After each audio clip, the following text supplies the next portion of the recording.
Hi guys, welcome back to my YouTube channel Pratibimba. ಇವತ್ತು ನಾವು ತೊರ್ಕೆ ಮೀನಿನ ಸಾರು ಅಥವಾ ಸ್ಟಿಂಗ್ ರೇ ಫಿಶ್ನ ಸಾರು ಹೇಗೆ ಮಾಡೋದು ಅಂತ ನೋಡ್ಕೊಂಬರೋಣ. ನಾನು ಅರ್ಧ ಕೆಜಿಯಷ್ಟು ತೊರ್ಕೆ ಮೀನು ತೊಗೊಂಡಿದ್ದೀನಿ. ಮಸಾಲೆಗೆ 12ರಿಂದ 14 ಬ್ಯಾಡಗಿ ಮೆಣಸು. ನಾನು ಬ್ಯಾಡಗಿ ಮೆಣಸನ್ನು ಬಿಸಿ ನೀರಲ್ಲಿ ಒಂದು 2ರಿಂದ 3 ನಿಮಿಷ ಕುದಿಸ್ಕೊಂಡಿದ್ದೀನಿ. ಇದರಿಂದ ಕಲರ್ ಕೂಡ ತುಂಬ ಚೆನ್ನಾಗಿ ಬರುತ್ತೆ. ಈಗ ಮಸಾಲೆಗೆ ಪದಾರ್ಥನ ಡ್ರೈ ರೋಸ್ಟ್ ಮಾಡ್ಕೊಳ್ಳೋಣ.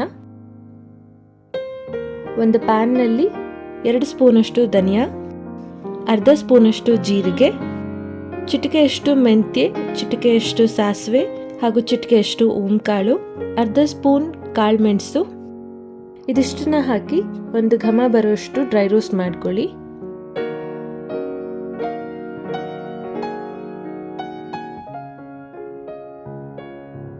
ಇದು ತಣಿಲಿಕ್ಕೆ ನಾನೊಂದು ಪ್ಲೇಟಿಗೆ ಟ್ರಾನ್ಸ್ಫರ್ ಮಾಡ್ಕೋತಾ ಇದ್ದೀನಿ. ಮತ್ತೆ ಅದೇ ಪ್ಯಾನ್ನಲ್ಲಿ ಬ್ಯಾಡಗಿ ಮೆಣಸನ್ನ ರೋಸ್ಟ್ ಮಾಡ್ಕೊಳ್ಳೋಣ.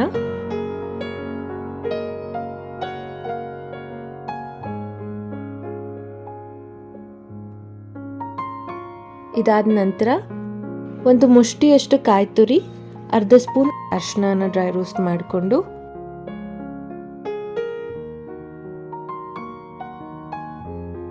ಮತ್ತೆ ಅದೇ ಪ್ಯಾನ್ನಲ್ಲಿ 6 ದೊಡ್ಡ ಬೆಳ್ಳುಳ್ಳಿ ಎಸಳು, ಅರ್ಧ ಈರುಳ್ಳಿ ಲೈಟ್ ಆಗಿ ರೋಸ್ಟ್ ಮಾಡ್ಕೊಳ್ಳೋಣ.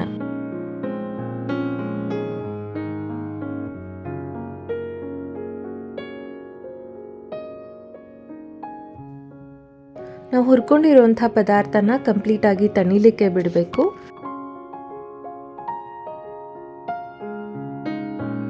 ಇದು ಒಂದ್ಸಲ ತಣದ ನಂತರ ನಾನು ಇದನ್ನ ಮಿಕ್ಸಿ ಜಾರ್ಗೆ ಟ್ರಾನ್ಸ್ಫರ್ ಮಾಡ್ಕೋತಾ ಇದ್ದೀನಿ.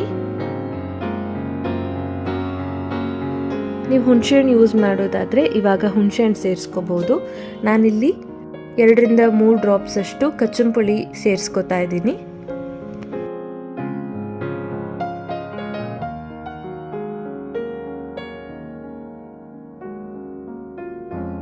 ರುಬ್ಲಿಕ್ಕೆ ಬೇಕಾದಷ್ಟು ನೀರನ್ನ ಸೇರಿಸ್ಕೊಂಡು ಇದನ್ನ ಫೈನ್ ಪೇಸ್ಟ್ ಮಾಡ್ಕೋಬೇಕು. ಒಗ್ಗರಣೆಗೆ 3ರಿಂದ 4 ಸ್ಪೂನಷ್ಟು ಎಣ್ಣೆ, ಅರ್ಧ ಈರುಳ್ಳಿ, 1 ಹಸಿಮೆಣಸು, 1 ಇಂಚು ಶುಂಠಿ. ನಾನಿಲ್ಲಿ 8ರಿಂದ 10 ಪುನರ್ಪುಳಿಯ ಸಿಪ್ಪೆನ ಯೂಸ್ ಮಾಡ್ತಾ ಇದ್ದೀನಿ. ಇದನ್ನ ಹಾಕಿದಲ್ಲಿ ಸಾರು ತುಂಬ ಚೆನ್ನಾಗಿ ಬರುತ್ತೆ, ಹಾಗೆ ಒಳ್ಳೆ ಕಂಪು ಬಿಟ್ಕೊಳ್ಳುತ್ತೆ. ಇನ್ ಕೇಸ್ ನಿಮ್ಗೆ ಇದು ಸಿಕ್ಕಿಲ್ಲ ಅಂದರೆ ನೀವು ಇದ್ರ ಬದಲು 1 ಟೊಮ್ಯಾಟೊ ಯೂಸ್ ಮಾಡ್ಕೋಬಹುದು. ಈಗ ಒಗ್ಗರಣೆಗೆ ನಾನೊಂದು ಮಡಿಕೆ ತೊಗೊಂಡಿದ್ದೀನಿ. ಇದರಲ್ಲಿ 3ರಿಂದ 4 ಸ್ಪೂನಷ್ಟು ತೆಂಗಿನ ಎಣ್ಣೆ ನಾನು ಯೂಸ್ ಮಾಡ್ತಾ ಇದ್ದೀನಿ. ನೀವು ಯಾವುದೇ ರೀತಿಯಾದ ಅಡಿಗೆ ಎಣ್ಣೆ ಕೂಡ ಯೂಸ್ ಮಾಡ್ಕೋಬಹುದು.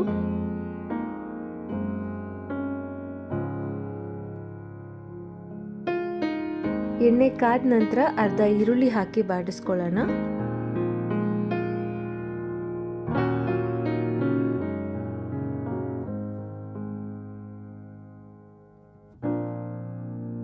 ಈರುಳ್ಳಿ ಟ್ರಾನ್ಸ್ಪರೆಂಟ್ ಆದ ನಂತರ 1 ಹಸಿಮೆಣಸು ಹಾಗೆ 1 ಇಂಚಷ್ಟು ಸಣ್ಣದಾಗಿ ಹೆಚ್ಚಿಕೊಂಡಿರುವಂತಹ ಶುಂಠಿ ಸೇರಿಸ್ಕೊಳ್ಳೋಣ.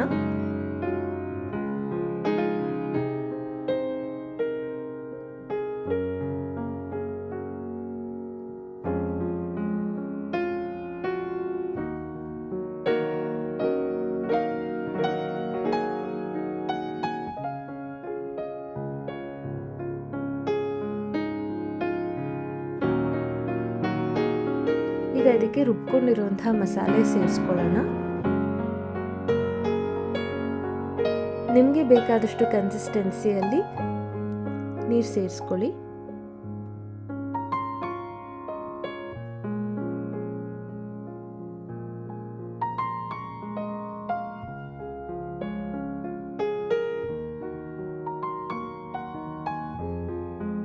ಈ ಟೈಮ್ನಲ್ಲಿ ನಾನು ಪುನರ್ಪುಳಿ ಅಥವಾ ಕೋಕಮ್ನ ಸೇರಿಸ್ಕೋತಾ ಇದ್ದೀನಿ. ಅಗೇನ್ ಇದು ಆಪ್ಷನಲ್, ನಿಮ್ಮ ಹತ್ರ ಇದು ಇಲ್ಲದೆ ಇದ್ದಲ್ಲಿ ನೀವು ಟೊಮ್ಯಾಟೊ ಸೇರಿಸ್ಕೋಬಹುದು. ನಿಮಗೆ ಸಾರು ಯಾವ ಕನ್ಸಿಸ್ಟೆನ್ಸಿ ಬೇಕೋ ಅಷ್ಟು ನೀರು ಸೇರಿಸ್ಕೊಂಡು ಅಡ್ಜಸ್ಟ್ ಮಾಡ್ಕೊಳ್ಳಿ.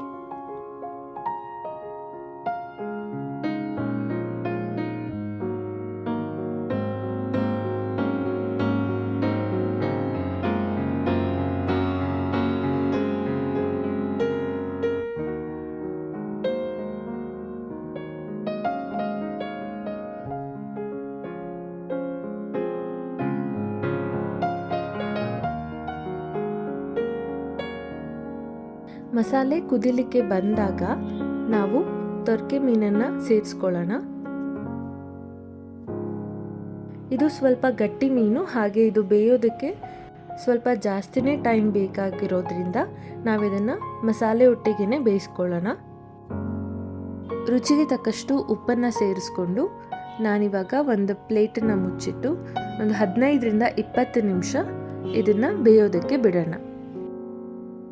ನೀವೀಗ ನೋಡ್ಬೋದು ಮಸಾಲೆ ಎಣ್ಣೆ ಬಿಟ್ಕೊಂಡಿದೆ, ಹಾಗೆ ಮಸಾಲೆ ಕಲರ್ ಕಂಪ್ಲೀಟ್ ಆಗಿ ಚೇಂಜ್ ಆಗಿದೆ, ಹಾಗೆ ಮೀನು ಕೂಡ ಕಂಪ್ಲೀಟ್ ಆಗಿ ಬೆಂದಿದೆ.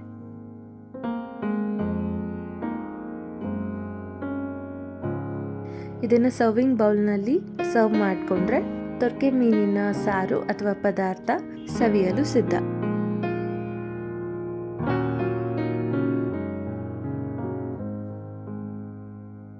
ನೀವು ಇಲ್ಲಿ ತನಕ ಈ ವಿಡಿಯೋ ನೋಡ್ತಾ ಇದ್ದಲ್ಲಿ ದಯವಿಟ್ಟು ಈ ವಿಡಿಯೋಗೆ ಒಂದು ಲೈಕ್ ಕೊಟ್ಟು ಈ ಚಾನೆಲ್ಗೆ ಸಬ್ಸ್ಕ್ರೈಬ್ ಆಗಿ. Thank you for watching and happy eating.